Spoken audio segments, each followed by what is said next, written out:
오늘은 책 한 권에 대해서 이야기를 나누어 보겠습니다. 어떤 책이냐면 최근에 나온 책이죠. JYP 박진영 씨가 출간한 책입니다.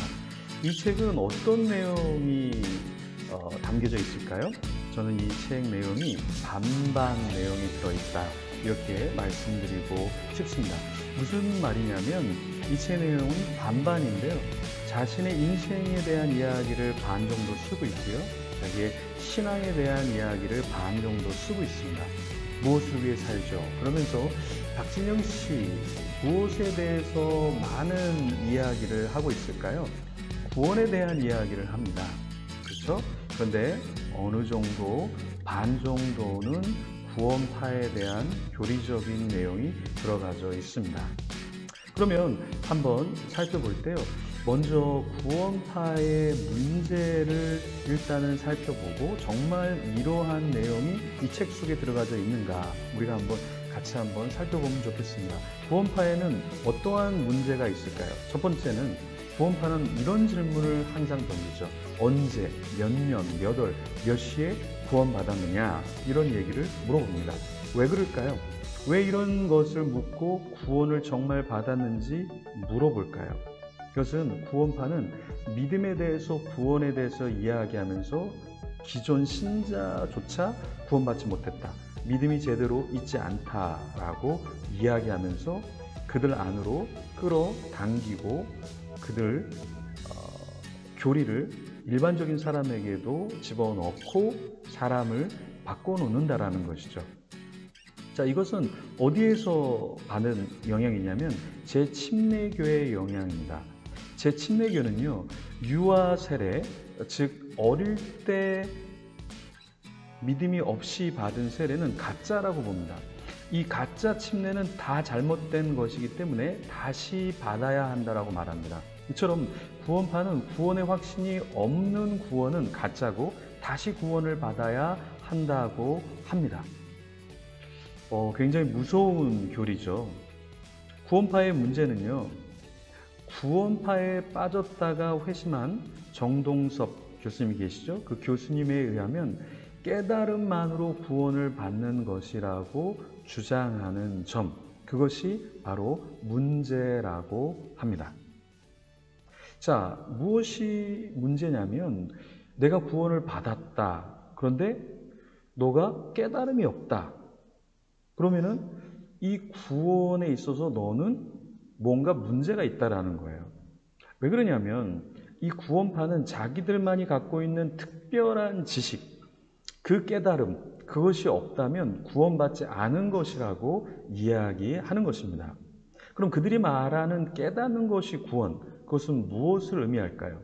즉, 그들의 교리를 깨닫는 것이 구원이라고 합니다. 이는 마치 영주주의 같아서 자신들이 가진 특별한 지식과 지혜를 통해서 구원받은 자라고 합니다. 이는 비성경적인 것이죠. 자, 구원파의 세 번째 문제는 뭘까요? 구원파는요, 구원의 확신은 하나님께서 현재, 미래, 과거의 모든 죄를 다 사해해 주셨으니 이미 사해해 준 죄를 또다시 사해해 달라고 울고불고 회개할 필요가 없다는 것입니다. 만약에 어떤 사람이 울고불고 회개를 한다? 그러면 조금 이상하다는 거예요. 오히려 이렇게 다시 죄를 회개한다는 것은 사죄 확신이 없는 증거가 된다는 것입니다. 그리하여 지속적으로 회개하는 자들은 구원받지 못한 것이라고 단정해 버리는 것입니다. 이 구원파의 문제 무엇입니까? 단회적인 회개를 주장한다는 거죠. 구원파는 오직 단회적인 회개만을 참 회개라고 말하고 있습니다. 문제가 무엇이죠? 원죄와 자범죄를 구분하지 못한다는 것입니다. 그러나 구원파는 원죄와 자범죄를 구분하고 있지 못하고 있습니다. 원죄는요, 예수님을 믿고 사라지지만 우리가 매일 삶 속에서 시기, 질투 이런 것을 할 때 마음속으로 우리는 살인할 때 그런 자범죄를 회개해야 합니다. 그런데 구원파는 그런 이야기를 하지 않죠. 이들이 무시하고 간과하는 것이 무엇일까요? 바로 성화의 과정이죠. 우리는 성화의 과정을 밟아가고 있기 때문에 날마다 회개해야 하는 것입니다. 자, 문제의 소지는 세 가지가 있습니다. 박진영 씨의 문제의 소지는 세 가지로 볼 수 있습니다. 첫 번째는 무엇일까요? 어디서 누구에 의해 복음과 아주 정교한 교리를 받았는지 말하지 않습니다. 어떤 목사님에게 또 어떠한 책을 읽고 어떠한 사람들을 통해서 영향을 받았는지 전혀 이야기하고 있지 않죠. 일반적으로 복음을 받아들이고 신앙생활을 하면 누군가에 의해서 어떤 영향을 받았는지를 이야기합니다. 근데 본인은 어떠한 종파에도 속해 있지 않다라고 이야기합니다. 그런데 이 책의 절반 가까이 교리적인 내용, 신앙적인 내용을 이야기하는데 일반 사람이 적기에는 굉장히 어려운 내용들을 많이 담고 있습니다. 그것은 무엇을 말하냐면 굉장히 체계화된 교리를 말하는데 그것이 어디에서 받은 것인지, 누구의 영향을 받았는지, 어떤 종파의 영향을 받았는지를 이야기하고 있지 못하다는 것이죠.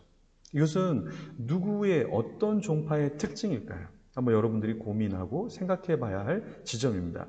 자신은 여전히 무교라고 이야기합니다. 뭐라고 얘기하죠? 제 신앙에 대해서는 제가 한 모든 인터뷰나 제가 발표한 음악을 들어보시면 아실 겁니다. 저는 지난 몇 년간 많은 종교를 공부해 봤으나 여전히 무교입니다. 이걸 2014년 4월 28일에 이야기합니다. 왜 2014년 4월 28일에 이러한 것을 이야기할까요? 네, 이때 세월호 사건이 터지죠. 그죠? 그 시점에 이런 이야기를 하는데요. 그런데 아주 재미있는 이야기를 또 합니다. 무슨 이야기를 하냐면 디스패치에서 취재를 했을 때 이러한 것을 발견했죠. 박진영은 2018년 3월 20일 전도 집회에서 2012년 10월 새 사람이 됐다. 논리적으로 성경에 항복했다면서 거듭난 건 2017년 4월 27일이다. 이렇게 이야기했습니다. 단번에 믿음이란 걸 선물 받았다라며 간증했다고 보도했습니다. 자, 여러분 보십시오. 아까는 2014년만 해도 자신은 무교다라고 얘기했는데 자신의 간증에서는 뭐라고 얘기했습니까? 자기가 언제요? 2012년 10월에 새 사람이 됐다. 그렇죠? 그리고 성경에 항복했다. 거듭난 건 2017년 4월 27일이다. 그러면서 자신이 신앙에 있어서 어떠한 고백을 하는데 이 세월호 사건이 있을 때쯤에서는 자기는 무교라고 이야기하는데 신앙이 들어오고 자신이 항복한 것은 훨씬 그 이전이라고 이야기를 합니다. 뭔가 조금 이상한 부분이 있죠. 박진영 씨의 문제 소지 두 번째는 뭐냐면 어느 교단이나 교회에 속해 있는지 말하지 않는다라는 것입니다. 아까도 제가 말씀을 드렸지만 이것은 굉장히 문제가 있을 수 있습니다. 왜냐하면 일반적인 사람이라면 어떤 누구에게 영향을 받았는지 반드시 이야기하고 간증하게 되죠. 누가 자기에게 이러한 복음을 혹은 교리를 알려줬는지 당연히 이야기하죠. 근데 본인은 어떠한 종파와 전혀 관련이 없다라는 이야기만 하고 자신은 종파에 속해 있지 않다로까지 이야기하고 있습니다. 자, 박진영 씨의 세 번째 문제의 소지는 무엇이냐면 자신은 구원파가 아니라고 하지만 영양제와 물 이런 것들은 다 구원파와 관련된 제품들을 사용합니다. 세월호 사건 때 문제가 된 구원파 유병원 조카가 바로 아내라는 것입니다. 세월호 지주회사 그러니까 전도 집회에 세월호 관련 회사 부대표 변기춘이 등장합니다. 우연일까요? 네, 그럴 수도 있습니다. 배용준은 구원파로 알려져 있는데 우연히 참석한 것일까요? 네, 그럴 수도 있습니다. 자, 책 내용을 보시면 이런 내용이 있습니다. 넘겨짚지 마라. 뭐 이렇게 이야기하실 수 있죠. 예, 넘겨짚지 않기 위해서 우리는 어떻게 해야 될까요? 네, 책 내용으로 들어가 봐야 되겠죠. 그럼 책 내용을 통해 한번 살펴볼까요?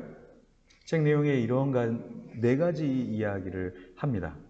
당신의 교회는 다음과 같이 가르칩니까? 그럼 문제가 있다는 거죠. 그 네 가지가 무엇입니까? 첫 번째는 이런 이야기를 해요. 예수님이 대신 짊어지고 가신 죄는 내가 지은 죄뿐 아니라 앞으로 지을 죄도 포함되어 있다.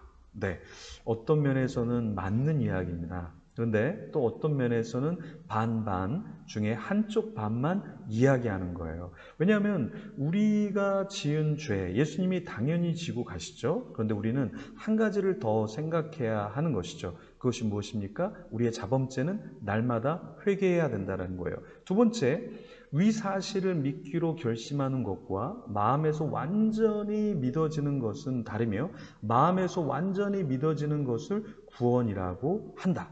자, 여기서 구원에 대해서 이야기하는데 구원이 누구에 의해서 정해지는가?